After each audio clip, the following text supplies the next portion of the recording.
All right, so Joe Biden's administration has released some of the details as to what he is going to be doing with his tax policy moving forward. So basically, there have been a lot of people that have been kind of freaking out and hyperventilating, especially conservatives who are freaking out like, oh my God, this is a new socialist agenda, a new, takeover and a attack on the wealthy is something I've seen some billionaires come out and say. So a bunch of ridiculous shit floating around. Really, what this tax policy is everything that Joe Biden said he was going to do, or even maybe some of the things that Joe Biden said that he was going to do on the campaign trail. And that is to say, it doesn't go nearly far enough. Not only is it not some radical socialist agenda, but it needs to be more of a radical socialist agenda. I mean, we know what Trump's administration did in 2017, 2018 with their massive tax cut for billionaires and corporations. It was just a handout to the rich, the people in society who don't need tax breaks, as well as raising taxes on over half of the country over successive years. So we remember this. The Republican tax bill got worse. Now the top 1% gets 83% of the benefits from that bill. So again, massively corrupt. We know the Republican Party. We know what their agenda is. It's constantly pushing for tax breaks and deregulation and handouts to billionaires. That's what they do. So a lot of the stuff that Joe Biden's plan is doing is just undoing, or in many cases, half undoing some of the things that Trump's administration did with their tax cuts. So let's go ahead and read about some of the details in this. So the planned increases reportedly include raising the corporate tax from 21% to 28%. Okay, so you might look at that as a standalone thing and say, oh, wow, Joe Biden, he's actually raising taxes on corporations. Wow, that's actually pretty good, right?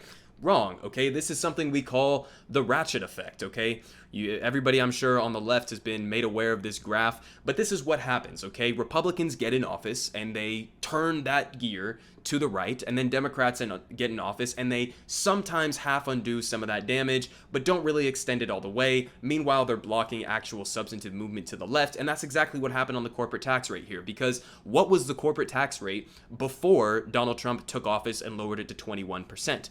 It was at 35%, and historically it's been higher into the 40s and even close to the 50s. So to say as if like this is some radical policy of him raising the corporate tax rate from 21% to 28%, that's only half undoing what Donald Trump did. It's only halfway going back to where it was pre-Trump levels. So this is a perfect example of the ratchet effect. It's not an example of Joe Biden being some sort of progressive trying to hold corporations responsible.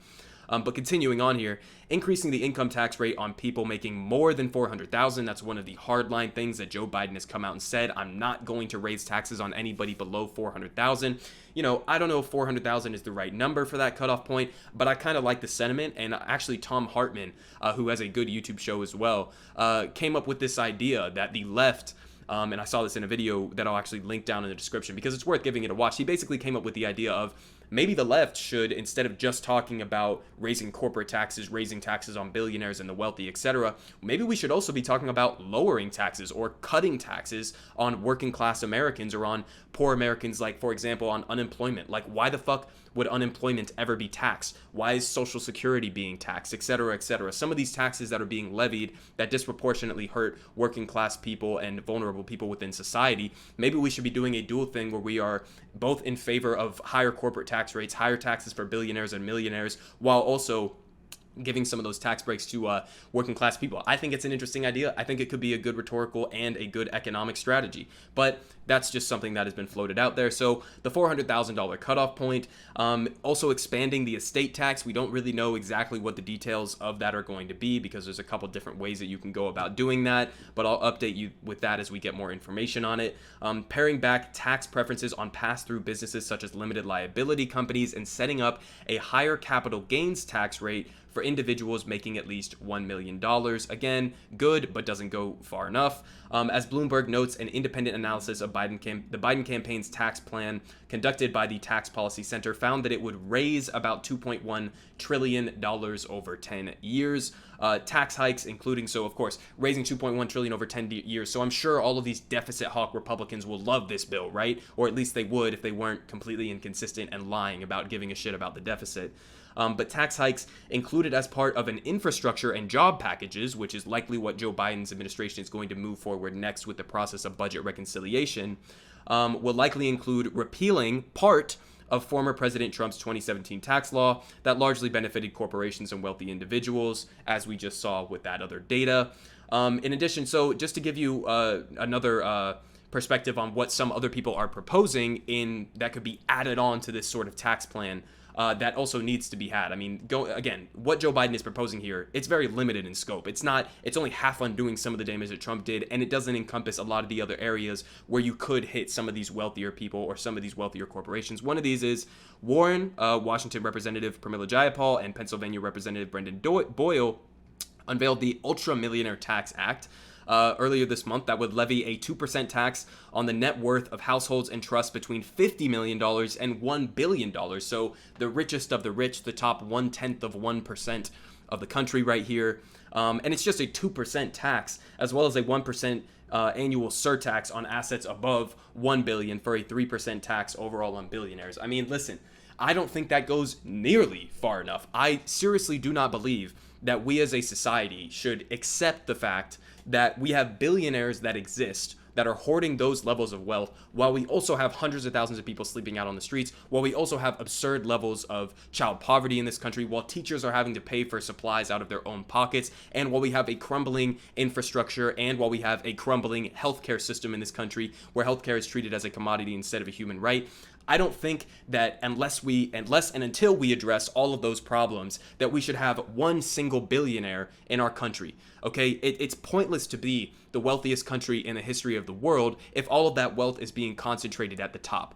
Okay, so I would be in favor of, let's be radical with it. Let's be bold with it. Why not a 100% tax, a 50% tax, a 25% tax on billionaires? That's what I would be looking more towards. A 3% tax, it's pretty low. I mean, it's almost like pathetic that this is what we're having to fight for. Billionaires who are hoarding wealth. We've seen Jeff Bezos, Elon Musk, Bill Gates, all of these billionaires amass tens of billions of dollars over the last year alone. And so, to suggest that it's only a 2% or 3% tax, I don't even think that goes far enough. But again, Joe Biden isn't even including this in his tax policy. But this is just another example of an actual bill that has been put forward that he could be in favor of. In addition to that, we also had Bernie Sanders, Chairman Bernie, introducing the Tax Excessive CEO Pay Act, where the corporate tax rate would increase by 0.5% for those companies reporting a CEO to median worker pay ratio of 50-1, and to grow to a rate of 5% for those companies reporting a ratio of 500-1 or higher, according to a summary. So these are just a couple other policies that we could be talking about right now, in addition to those other very, very, very, very weak stances that Joe Biden is putting forward right here. So just wanted to give you a little bit of a rundown again. We don't have all of the details hammered out here, but Joe Biden's tax plan is nowhere close to the radical socialist agenda that conservatives are going to try to convince you that it is. This is a compromise on top of a compromise on top of a compromise, and it doesn't include some of the other avenues to raise more revenue, in addition to actually seriously taking wealth and income inequality in this country seriously. So yeah, there you go. Just a quick little rundown. I'll keep you updated as the more details come out with this. But yeah, just what we expect from Joe Biden. Kind of taking a step in the right direction, but not going nearly far enough.